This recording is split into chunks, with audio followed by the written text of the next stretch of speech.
Hey guys, Professor Bill, Comic Book University, and Batman issue number 4. It's Batman. It's still good. I like the art. I like a lot of what's going on. But for the most part, this was more of an annoying comic than anything else because you really have to give a suspension of belief to believe anything that happens in here. Let's get talking about all that good stuff. First, let me find where the freaking main page is for this to read. Okay, so Batman, Drop in the Smoke. This is Matt Fraction is the writer. Jorge Jimenez is the artist and the cover artist, and Tomio More does the colors. Clayton Cowles is the man in the cowl who draws the cowl. He does the letters for the cowl. And Jorge Jimenez does some of the letters too. I wonder if that's just because he does all the automatopoeias. I don't know. Automatopoeias, in case you don't know and you're still a comic book fan, is when you write out sound effects like boom, bang, pow. Very fitting for Batman, especially if you know the old Batman TV show that used to be on. Anyway, couple of variant covers out there. Pretty average for, mid-run whatever of Batman issue. And of course, Bill Finger created Batman solo completely by himself, and it's done. So a lot of things happen in this comic book, like I said, that really require an awful lot of suspension of belief for a guy who apparently only sleeps for 2 hours a night and works out 37 times a day and reads 40 books a day. I mean, I think I'm only exaggerating on one of those three things I mentioned. So Bruce Wayne himself goes to the Wayne Experimental Sciences Building in Harborview. Wayne apparently has enough of his fortune back that he's able to do this stuff. And here's this chick who works for the place, and she's a doctor, and she's apparently pretty big on this stuff, and she's got a whole lot going on, at least in her mind. And she says, you have to talk to this toy bat, Dr. Bat, and explain your problem in detail. And then a lot of times your problem will work itself out because you'll have said it, and then suddenly you'll realize what the problem is. She is an unfathomably relentless freak. Like, utterly painful. Why would, every single thing about that statement that I just made about her, what she said to do, is red flag central. All right? She's pretty, sure, but she also wears glasses. Men, all I'm saying is this. If you want to have super children, do not marry a woman with glasses. If you already did it, you're too late, you're locked in, it is what it is. All right? I know. This is not hypocritical. I married a woman who does not have to wear glasses, and now what happens? 3 of my 4 kids don't need glasses. Look at what I just did for the world. Now that last kid, that one kid I got with glasses, he's going to have to, worry about whatever. But the point is, now I have super children who don't need glasses. 3 out of 4. That's good odds. That's really good odds. Right? My eye gene slipped in there at one point, but hers for all the rest. I'm saying you have to measure the odds. All right. The Punnett square. Have you studied biology? The Punnett square, for crying out loud. Anyway, this chick, apparently Wayne decides to take her on a date. Look, he's not marrying her. Okay. He's not marrying her. Selena's his chick. That's just the way it works. He's just, wham, bam, thank you, ma'am.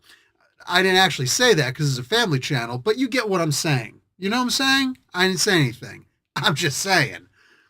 So later on, a bunch of other things happen that kind of, I don't know that they're good, they're bad, whatever. But the other thing that really majorly happened in here that, do I say bothered me? It bothered me-esque. You got this, the ending of this comic book.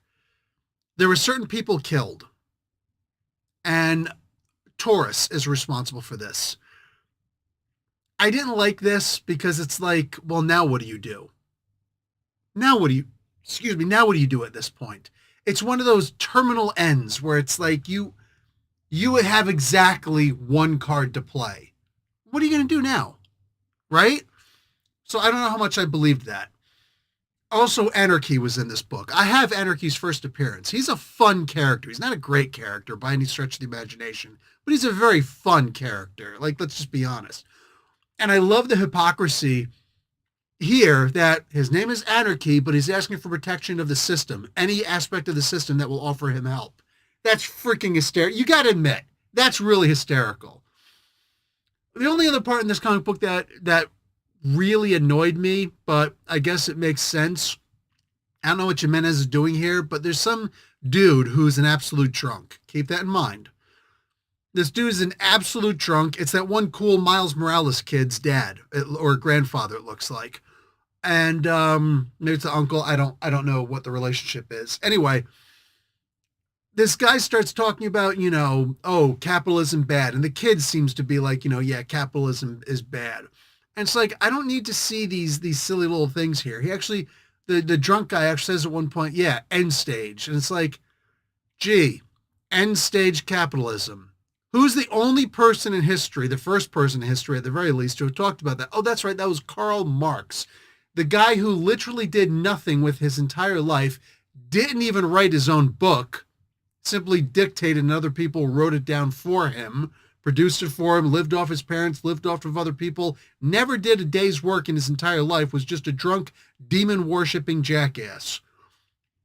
Yes, the demon-worshipping thing is real. He really worshipped demons.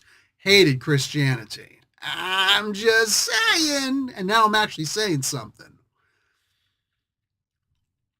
And I love the idea that he walks out talking about, oh, the apparatchiks and da-da-da. It's like, you just read right out of this stupid book. And it's one of those things like, I hope Jimenez is doing what I think he's doing here. And that is pointing out that you're just a bum, or you're a middle-class bum with no aspirations in life to be a socialist. Like an absolute hardcore socialist. I'm not talking about socialistic safeguards against capitalism, which are these things that people say all the time, which is just a very funny thing. But just the idea that like it's a drunk talking about it is just hysterical to me. But yes, I actually do mean what I say. The idea that everybody's going to work for the common good to help each other in socialism, and they're going to do that because capitalism just simply shows that everybody's selfish and doesn't want to work for each other. It kind of makes me sit here and wonder, like, do you actually know what you're talking about, or do you just repeat things that you hear other people say who sound smart but actually aren't? God bless you. Seriously, God, not demons. God bless you. No, actually read what the stuff is and think about what this. I highly recommend reading the Communist Manifesto. I genuinely, honestly recommend reading it so you can see what absolute silly drivel it is, talking about the necessity for revolutions to violently seize the means of production. You can do that in a capitalistic society. They're called communes, however you want to put the emphasis on it. But if you do it in a socialistic government, well, now it's the government that's in charge of everything. And have we ever seen the government do anything good? Still just saying. Talk to you guys later. This book was wild. This book was very interesting in a lot of the things that it tried to push. I would love to see to hear what Jimenez's actual points are to make in regard Fraction. It's Fraction. Matt Fraction actually did the writing in this. I keep on commenting on the artist. I'd love to hear Matt Fraction's take on all these things. But I like the idea of where he's going with some of what's happening here. But this literally is the issue where I wonder, where do you go from here? Like what is the purpose for continuing going? Oh, you're going to kill another one of my family members? Well, at this point, I mean, I can never really trust you again. So now we all work for you, right? We work for the quote unquote bank. Yeah, that's not a great idea. I don't think this is a very brilliant idea, but it is what it is. We'll see where this goes from here.